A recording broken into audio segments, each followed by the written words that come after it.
When I was invited to come and curate the festival, I really thought about, and I started, I guess, with that very personal relationship that I had with Sheffield.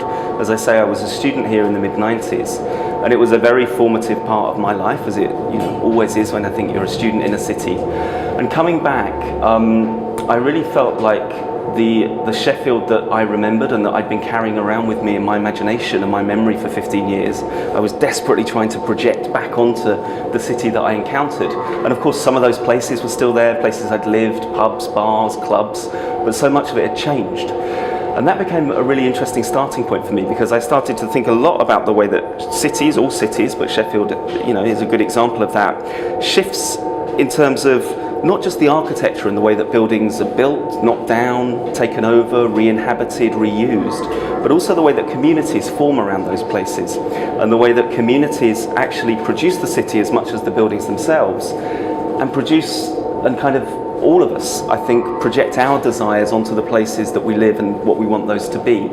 So I began to think about how I could occupy a very specific set of buildings within the city, buildings that in a way told various histories of Sheffield. What I wanted to do was to try and reflect on that, and just to think about how the moment that we're in now is actually a very exciting moment, and how this city tells all of those stories. Steve Claydon in the Moore Street substation is a great kind of exemplar of the whole festival in a way.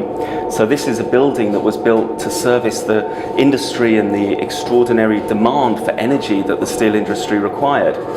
But when it opened, it almost exactly coincided with a kind of decline in that industry. So this top floor, which was meant to be filled with electrical switching substation equipment, was never actually used, because the kind of planned increase in demand never happened.